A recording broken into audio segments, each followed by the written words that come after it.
Hello everyone and welcome back to the Chariot series with myself, Critical Rocket, and here we are with the ASN-99. Now the ASN-99 is, much like the ASN-30, a model that can be built from an existing variant that's already in MechWarrior line, the ASN-27. So, the reason the ASN-27 exists was their closest sort of fit that they could get before the FedCom Civil War tech update, much like the 30, which allowed them to introduce some of the extra weaponry for the Inner Sphere. In this case, stealth armor, light PPCs. So the ASN-99 is built with a tag laser in the head, 2 SRM2s, one on each side torso, has a light PPC in the right arm. It's also supposed to carry a sword, but obviously it doesn't have that. The most important factor about this is it's an ECM capable one that comes with stealth armor. If you buy the ASN-27, you'll have to upgrade it to stealth armor because it doesn't come with it, and if you want, you can downgrade the PPC to a light, or you can keep it as a PPC so it's got a tiny bit more punch, but as default for its weapons, yeah, it's pretty light on damage, much like any of the assassin models out there. I guess its main damage point was supposed to be the sword, as in stealth armor could get up to a target and it could literally stab them with the sword and then dump SRMs into the back of them or wherever they hit, and then they could use their agility to escape. But that's not really the case. The main point of this mech, I guess, is to use it like any of the others. It's a harasser. It finds targets on the stealth and then engages them at range with the light PPC, and if it gets lucky and finds something weak, it can try and take them out with the SRMs at close range, or use its tag laser to spot targets. Yes, Hebe? Exactly. So, Hebe, what? Get back in your igloo. She has a heated igloo. Anyway, so it's an interesting model. I don't know if I'd recommend it, but obviously the ECM capability of an assassin, I guess, could give you some room to play there, especially since ECM is a very common factor for a lot of players, especially players who enjoy their speedy mechs. So it's worth having a look at for that, the ASN-27 alone, just because it's the only ECM equipped model of the assassin. Whether I'd recommend it or not, I don't know. Now, I don't know what happened in this match, but there was some craziness, and there's a little bit of a controversial thing at the end I'll talk about later after the climax of the battle. But yeah, the background on this was it was built, I think, just after the FedCom Civil War or during. It was by Hellspont Network anyway, and they used it as a test bed for certain other technology. So I think this is one of the first sort of retrofit attempts of something like stealth armor onto a not much older chassis, and whether it was successful or not, I'm not entirely sure. Probably not. Mechs like the Raven probably end up being better test beds for things like stealth armor, and yeah, it's one of those eras. I think when they started, I think Racers started adding more and more kind of close range melee weaponry to their mechs. You saw this with things like the Black Knight having a variant that suddenly come with like a sword or a hatchet, and you start seeing a few more melee based mechs, especially things like the Buccaneer and all that. So yeah, I think they wanted to start pushing more of the hand-to-hand combat rules, and you know, having like pushbacks and trips and kicks and all that kind of thing, which hadn't really been a major focus other than doing things like death from above and that. So yeah, I don't know, it always felt a bit too Gundam for me. Plus I always felt personally like the hand-to-hand weapons being given to other mechs kind of took away from some of the unique aspects of the Hatchetman and the Axeman. These were mechs that were built specifically to do one thing well, which was get up close and smack something to death with a big like chopper basically, and you start giving that to other mechs that already exist.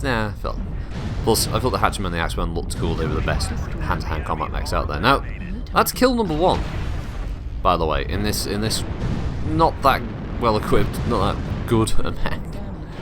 I don't know how, but I took out that guy. He's awesome, had an XL engine, and he was an LRM boat, so I went for it. I thought I'll probably get killed because the rest of the team were nearby. None of his team came back to help him. That was kind of shocking. There's this Hunchback 2C, who had a Gauss rifle, which was unexpected because most Hunchbacks usually bring like multiple rapid fire ballistics, but this guy he wanted his Gauss rifle in there. And I can't remember when the next. I did get a few kills in this round, believe it or not. With this incredibly low damage loadout. I think it's just Kill Steal Supremo is what happens here. Oh yeah, I think the next one I actually managed to plug a Piranha. I don't know how, like his CT was bright red, to be fair. It was just, there we go. Got him. A little SRM splash damage. Managed to pop his CT. And I get one more, I think. I get 3 until... I've already got 3. There you go. So, yeah, that was the last hurrah of the ASN-99. And the team's lost at this point. The fight's already over. But this is where we're going to get into one of my pet peeves. I'm not going to name the player, because you can see it on screen.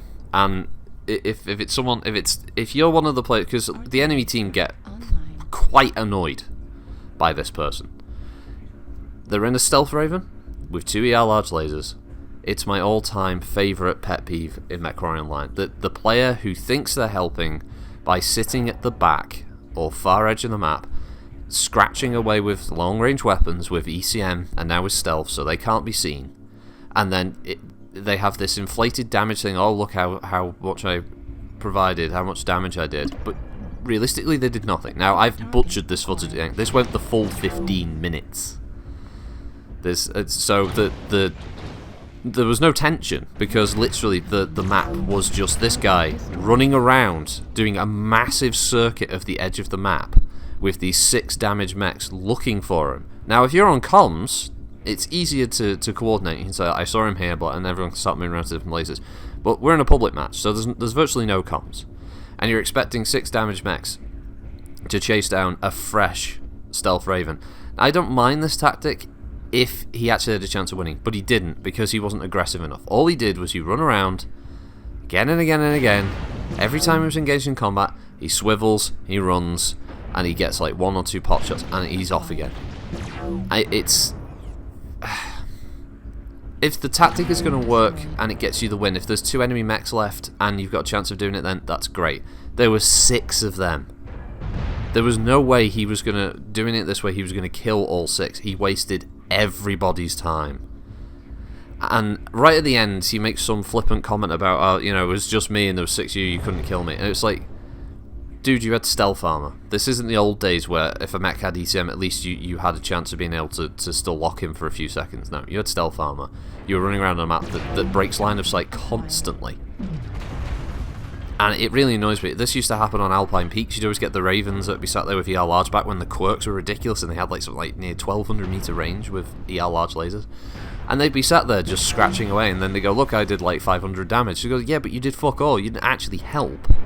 You just farmed damage, let your team get killed, then you got killed at the end of the round, and then you just bitched everyone else. But if you were there providing ECM cover for the team, covering them from missile fire, and helping like the assaults get closer so they could do their job, instead you sit at the back of the map using a piece of equipment to basically hide the whole match.